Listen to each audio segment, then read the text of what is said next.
Hello, everyone, and welcome to United Way. Live United. I'm Terry Westerfield, and joining me today, I have friends in from the Council on Alcohol and Drug Abuse. I'm going to speak with Joyce Brazy. Joyce is the Executive Director of CADA. Hi, Joyce. Hi, Terry. Thanks for having us. I'm glad you're back. And Lindsay's come along, Lindsay Prevost. She is the Director of Prevention Services. Hi, Lindsay. Hi, Terry. You know, this is getting to be a little bit of a tradition for we gals to get together because, it's carnival time here in South Louisiana. And traditionally, we know that means fun, floats, frivolity, beads, and often booze and more. And for those with an alcohol or drug problem, it's not always easy to just say no. And that can lead to a myriad of problems that can escalate into binge drinking, overdose, and other issues. Counseling is needed, and the Council on Alcohol and Drug Abuse, or CADA, has been serving our community here since 1960. Now, I know that CADA is one of United Way of Southeast Louisiana's. We're proud partners, and that you've been a community health service agency here providing substance abuse prevention and education and all kinds of services to the residents of our region. That's right. We've been around for quite a while, and over the years our services have expanded and changed, and we've grown to meet the needs of our community. And this time of year, do you gear up? I know that some folks in other agencies, and you're thinking about whether it be police or fire or ambulance, but are you a little bit more on call, a little bit leery or wary of what might happen? We are. We, definitely see a decrease in calls with people who are seeking help right around this time. And then as soon as Mardi Gras is over, we see a huge increase in calls. And additionally, we have more need for public service announcements and media interviews and stuff like that to kind of keep people informed about how to be safe through the season. I was going to say, because I would imagine, and maybe, this is a question for you, Lindsay, but is it a little bit easier to fall into the trap of old bad habits if it is this time and it is always the world's biggest free party, and it's easy to get kind of swept up in it all? Yeah, and it's just the environment. I think people who may drink rarely or in moderation throughout the year are really oftentimes more likely to overdo it during this season. And also kids and youth and teens are more likely to maybe begin drinking for the first time during the season. Oftentimes their parents let them have a little bit of freedom. The parents are having a good time themselves, maybe aren't keeping an eye, or sometimes, unfortunately, the parents actually supply the alcohol. So it's important for parents to keep in mind that your children pay attention to your behavior with alcohol on an individual level and how you relay alcohol appropriateness to them. And I'm going to say, in fact, when you're out on the parade route, or maybe you're at a ball or with some friends getting together during this season, it would not be unusual if adults want to have a beer or two, or maybe something stronger, some kind of cocktail. I think the problem is it seems to be when you allow kids or teens to have a little sip here and there too. I know that I've had friends and others who made the argument, well, they'd rather see them drink with me and get used to it so they know what to expect. And others who are just dead fast against it, saying, no, it's underage, they're underage, don't do it, it's against the law. But part of the culture in Louisiana is, hey, if you're tall enough to reach the bar. Right. Yeah, I think, and also a lot of parents, when they were growing up, 18 was at that time the legal drinking age, but we've learned a lot more about brain science and about brain development through those years. So we do know that our brains are developing well into our early to mid-20s. And that's a big reason why the legal age of 21 was so successful in preventing fatal car crashes and other behaviors. And also it helped to prevent some of the younger children from accessing alcohol, whereas it was a lot easier for 18-year-old brothers and sisters to supply alcohol when that was legal drinking age. But, your children aren't always going to drink around you. I mean, you can't only make sure that they drink with you. Eventually, they're going to see it as mom and dad let me drink. So they'll feel free to drink when they're in situations where you aren't present, and then you can't monitor it, and then it becomes a scary thing. So you want to model good and healthy and responsible adult drinking behavior so that they pick up on those cues and work them into their own behavioral development, and also to set limits and to not be seen as the provider of alcohol. I was going to say that it leaves you liable for all kinds of things as an adult if you're allowing underage children to drink at your home and then, God forbid, something happened to them. And we've heard cases in Louisiana and nationwide where parents sue parents. And fortunately, if that's all they do, because the child, as you just mentioned, could well be harmed, could be killed. Right. And it is illegal to give alcohol to children that are not of legal drinking age. I think everybody turns a blind eye just a little bit during the carnival season, but it doesn't make it right, not at all. And you brought up something, too, just a moment ago, Lindsay, about if they don't drink with you. Well, they may not be drinking with you, but they can start drinking on the side. They're with friends, and you go off, and sometimes it's all about that peer pressure. And that's one of the things that doesn't CADA, you work with a lot trying to, in the schools and elsewise, just trying to tell the kids, hey, you don't have to succumb to that kind of thing. Yeah, that's really the majority of the work that we do is really building up those skills, building up goal setting, decision making, conflict resolution, communication, and confidence. You know, kids that are confident, that feel effective as a person and feel like they're worth something and that they can enjoy themselves and be productive without using substances of abuse, they're better off. They're better off in high school. They're better off in college and into adulthood. So what we really try to do is to give them a set of skills, not just say no, but other alternatives. Sometimes it's best to just walk away and say nothing if it's a very dangerous situation and you want to leave. So giving them lots of different options. We do role plays where they can actually act out how they would respond to situations just in a split second, so that they actually have an internal dialogue, an internal set of responses ready, so that when they are found in that situation, they know exactly what they want to say. And that makes it easier because going back to, I always say when dinosaurs roamed and I was young, but a lot of it is about peer pressure. Even then, I never particularly liked the taste of alcohol. It was kind of something, almost a rite of passage, so to speak. And where you can sometimes understand that, not like it, nor advocate for it as a parent or an adult, you understand it can be that way. It seems to me it's when it gets carried too far, that you have to be able to stand up for yourself and know this is right, this is wrong, and it's your own moral code. And that hopefully parents are part of that, helping you adopt that right compass and adapt to situations. That's why it's a problem if parents start giving their teenagers alcohol. They're sending a mixed message. The message really should be 100% across the board. It's not okay to drink until you're 21. And simple. There it is. It is very simple. But yet some won't or some don't. Right.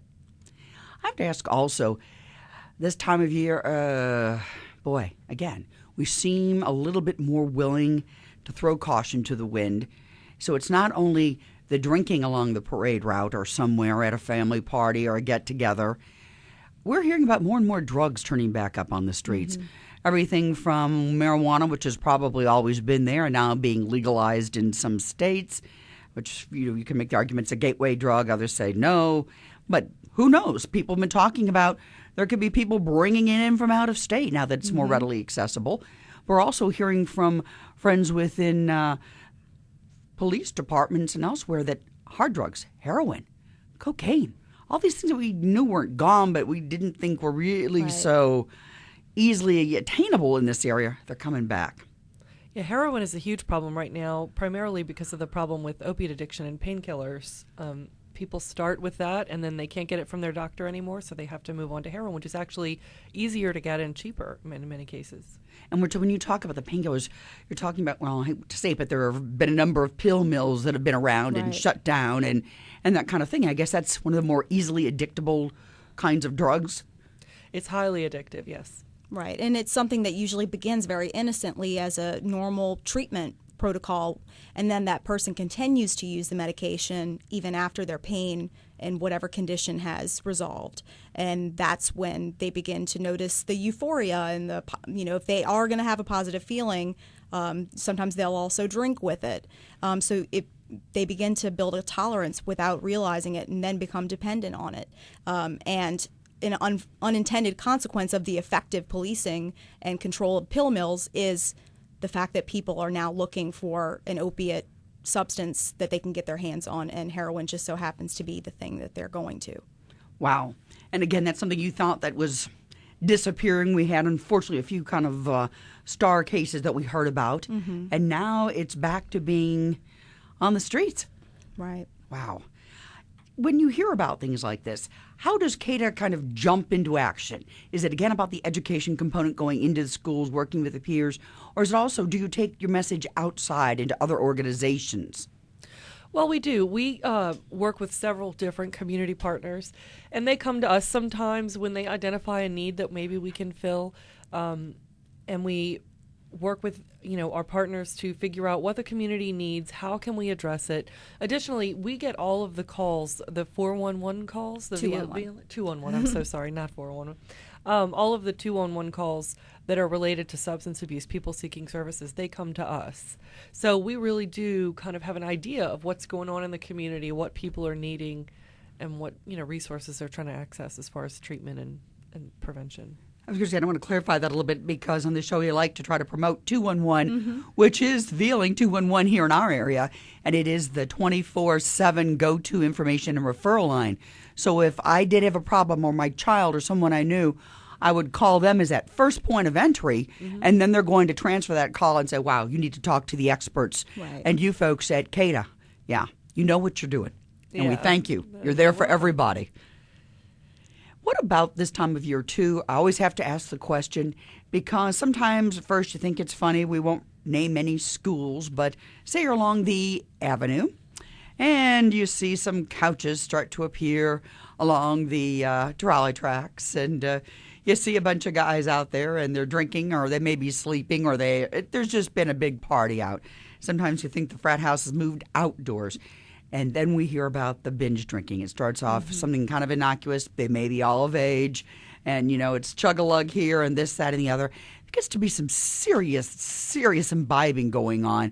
As I said, I guess if you're younger and you're caught up in it, and even as a bystander at first it might be fun, but it can have some really tragic consequences because we always hear about somebody somewhere. They binge drink and they drink themselves to death. Absolutely. It's very dangerous, and we talk with middle school kids too, just so that they have the knowledge going into their older years to recognize the signs of alcohol poisoning and the appropriate way to respond if you see someone lying on their back and they look passed out, they've been drinking, to prop them up on their side and call 911 to get help, because that could literally save someone's life. And I always stress to them to, if you're worried about getting caught because you're drinking, you're not supposed to be where you're supposed to be, wouldn't you much rather know that you helped save somebody's life? I think that would take the sting off of getting punished, for sure. And as I said, it's interesting that you turn them on this side. Is that because if they're laying flat that they could, suffocate, vomit? Ooh, they could vomit, and it enters the windpipe. And because they're not conscious, because they're so drunk, they don't have that normal reflex of, abruptly sitting up when they feel sick.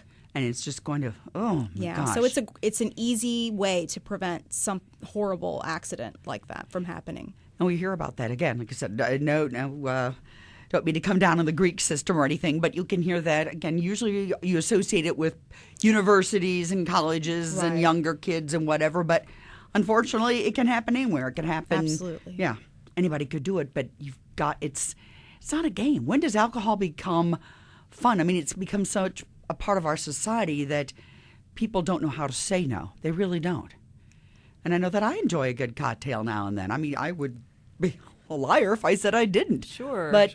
I think I always believe that, hey, not only do I have a brain that tells me when to shut it off, I also have that kind of stomach that, you met your quota a long time ago. Right. Two and done. So, but how about that? Talking about even weight and the difference between men and women. Absolutely. And whether you're drinking a beer or a mixed drink or a shot, or how does all that break down? Well, alcohol servings standard drink sizes they're all equal in terms of alcohol by volume. So, 1.5 ounces of distilled spirits or liquor has the same amount of alcohol as a 5-ounce glass of wine, which has the same amount of alcohol as a 12-ounce can of beer. So those should all be viewed equally. However, we also have to keep in mind that maybe not every bartender is going to serve that exact perfect amount. So it's just important to enjoy yourself, but don't set out to drink to get drunk. That's when there's a real problem. People aren't paying attention to how much they're eating. They're not consuming enough water between drinks to space them out. Really, you should space out your drinks with an entire serving of water or more. And really, enjoy the day. Don't pound down drinks in an effort to get as drunk as possible, because that's when things really go awry. But also women do not try to keep up with your male counterparts when you're drinking. Women, by virtue of the fact that we are childbearing creatures, we have more fat.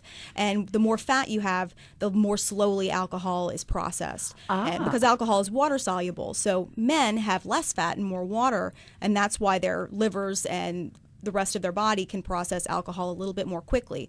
But even so, really, it's not a good idea to sit down and consume, 3, 4, 5 servings of alcohol in a sitting. It's dangerous, and it takes a toll on your health in the long term. Even though you may not be a quote-unquote alcoholic, it puts stress on your heart and your liver and your kidneys and really everything. So it's important to keep your health in mind when you're enjoying Mardi Gras season. I was saying some good tips there, because I've always heard the story, women, men, but again, I'm thinking size or something else. I'm thinking, well, I could be able to handle that. But no, that's interesting. The fat and the water soluble, so it makes it better.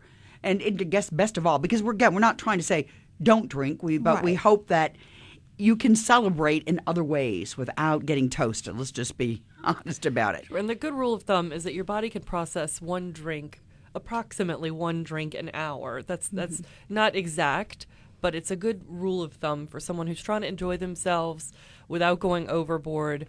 So if someone brings you a shot, pour it into a drink and have it for the next, sip over it. Don't, shots and having a beer in your hand is not a good combination, because then it leads to the alcohol poisoning and overdoing it, where you can't really control yourself very well.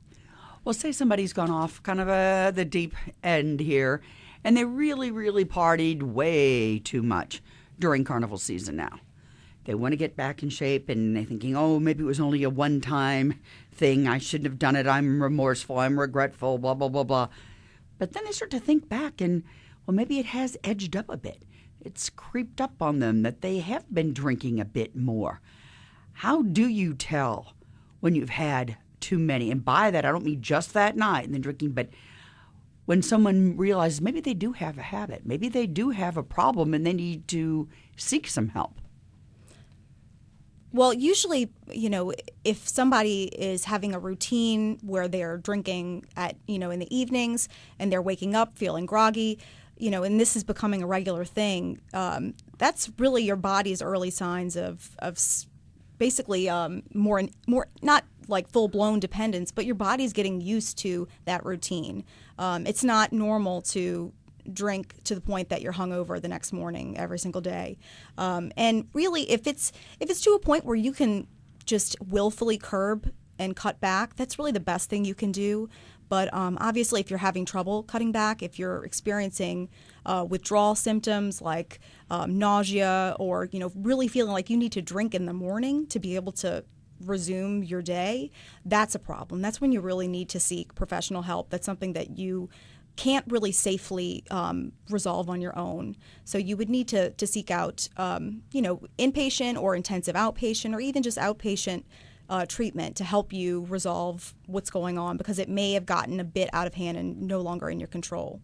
Now, another please, good go sign ahead. is if you, if maybe you used to get a little buzz off of 2 drinks, now it takes 4 to get that same feeling. So if you need more and more of it to get the same sort of high that you were seeking before, then that's an indication that you have a problem.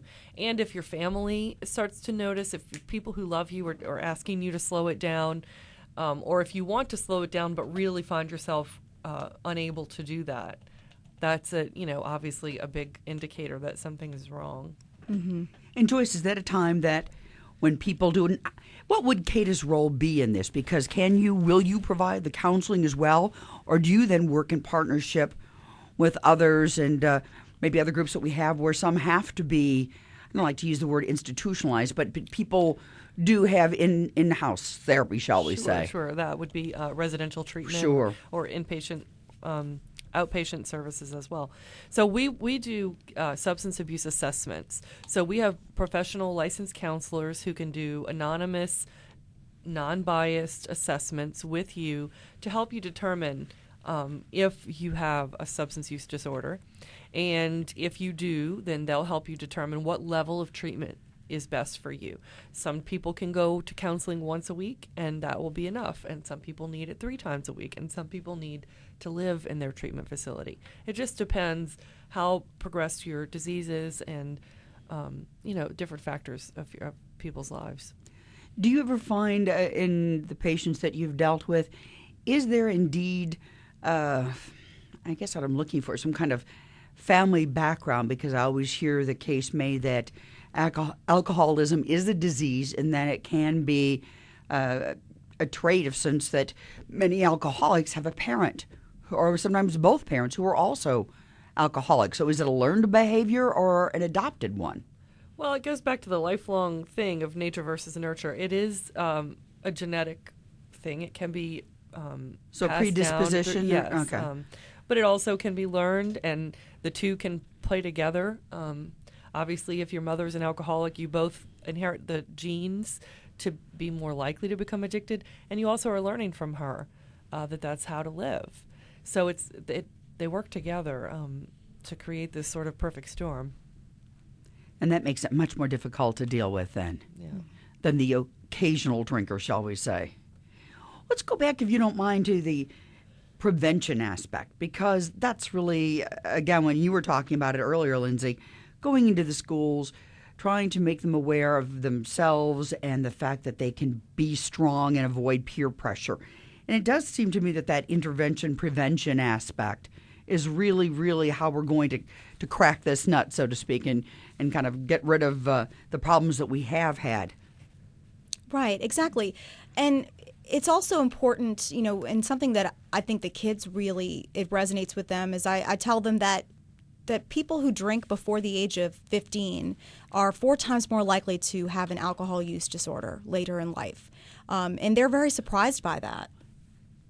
And that's amazing to me. And the younger you're drinking, and also then it makes me think about drinking and driving, right. And you're a kid starting out and you're really new to the road, you're opening yourself up for all kinds of problems. And should you get a DUI or DWI, don't even have to be a teen, because you are helping others with that as well, right? Absolutely. Sure, that's a problem that we tackle on a regular basis. People who get DWIs are sent to us for classes, different kinds of substance abuse and adult education that we do for that. And really anybody, even someone who drinks responsibly when they're not behind the wheel, no alcohol. If you're going to drink, just plan not to drive. That's really the easiest way. And also take advantage, especially during carnival season, take advantage of the plentiful amount of cabs that are ready to pick people up and bring people places. And have a stash of money set aside somewhere tucked in your wallet for that emergency cab ride. Most of the cabs, in fact, all of the cabs in Orleans Parish take debit cards and credit cards now, which is great because you don't have to worry about going to that ATM. Or just make sure you find a designated driver and hold that person accountable. Now, sometimes they may not follow up on their end of the bargain, but if you notice that your designated driver is suddenly not being so designated, have a plan in place just in case that happens. And just keep in mind that even though you may not feel drunk, your body is drunk. Your body may be over 0.08. And so whether or not you feel it, it's just tolerance if you don't feel it. And how much is 0.08? It doesn't seem like it would take that much to reach that. Not really. It'd be about sort of, if you consumed let's say an adult male has 1 or 2 drinks, maybe 1.5, 2 drinks, he may be inching close to that 0.08 if it's within the hour. Definitely 2 drinks would set him much closer to that. A woman, if she had 2 drinks in an hour, she'd definitely be at 0.08 or higher, depending on her weight and height. And a lot of women can drink 2 drinks and still feel fine. They think they're fine to drive because they don't feel it, but your body is still processing the alcohol. It's still in your blood. You just have a tolerance where you don't feel the effects of it yet. And so it's a very misleading way to decide whether or not you're capable of driving. In addition, you're intoxicated, so you're not capable of really making good judgment or assessment of your driving capabilities. And I think, again, that's why it is. You're ready to get behind the wheel. How many times have we seen the bad movies made for Lifetime television or whatever the case may be, and someone's going to jump behind the wheel of the car and be the savior, and it turns out they're the ones that wreck the car. It is. You don't know because everything seems to be okay. And again, that's just being fooled by your brain on alcohol. So yeah, people are afraid of the humiliation of leaving their car somewhere or admitting that they're too drunk to drive or giving their keys to someone. People are so afraid of that embarrassment. But really, it's much more embarrassing to have your name in the paper because you got arrested for DWI. And also, they're afraid of the expense of a cab ride or those things. They think it's too expensive to do that, but it's much more expensive to get a DWI. It can cost you thousands of dollars, and it costs you your freedom. You're not able to drive the places that you need to go after that. And it can people can lose their jobs, can have all kinds of things. So it's really not worth it. No. We're not saying don't have a good time, but be aware. Be very aware. Well, ladies, we're running short on time. Let's talk just a little bit more. Give us some points that you'd like the listening audience today to take home with them. Well, I would say, obviously, I want everyone to enjoy the holiday, the carnival season, but also keep safety in mind, keep self-awareness in mind, be aware of what you're doing, be aware of how much you're drinking, how much time is passing, and how you're behaving, and especially if you have young children or, young adult children or teenagers. That they learn from behavior. They model behavior from you. So you need to be a good model. We always talk about role models. Well, parents need to be the first role model, the most important role model, because that's how we learn as social beings. So make sure your behavior reflects exactly the kinds of behaviors you want your child to adopt as part of them and as they grow older. And like I said, keep that emergency cab stash money in your pocket. If you're lucky enough to live on a streetcar line when they're running, please take advantage of them. And just keep safety in mind. If you're going to enjoy yourself, make sure you have a plan. Yeah, planning ahead is really key. You have to think ahead about how you're going to, if you're going to drink, how you're going to do it safely. Think about that plan before you take your first drink. Mm-hmm. And it's really important to talk about your kids before they get in these situations, before they're out with their friends. You don't want to have them taken off guard by something. One of the best things that I've heard recently is a parent who has a plan with their kids. If they're ever in a place where someone is about to drive them drunk or they're exposed to alcohol or they had been drinking and they're afraid, any time they feel unsafe, they call their mother, and that way they're not heard by their friends. They don't feel like a rat. They just say, I feel like I'm going to throw up. And the mom knows that's her code. I'm coming to get you. Nobody wants a sick kid around, so no one's going to question that child suddenly leaving and going home or think that they're a tattletale. So it's a really safe way for kids to get out of the situation they're in and for parents to respond quickly and know that they can't ask a lot of questions. It's a time where they just need to act and go get their kids. All right, ladies, we're just about running out of time here. So please, if you have a web address, a phone number, anything you'd like to give to folks listening today. Well, our web address is cadagno.org. That's CADAGNO.org. Our phone number is area code 504-821-CADA or 821-2232. And our address is 2640 Canal Street. We're on the 4th floor, and that is in the American Red Cross building. Your neighbor's right across the street from United Way. That's right. It's a great neighborhood. It sure is. I want to thank you both. Joyce Bracey, who's the Executive Director of CADA, Lindsay Prevost, who is the Director of Prevention Services. And for United Way of Southeast Louisiana, I'm Terry Westerfield. Join me next week when we have Live United.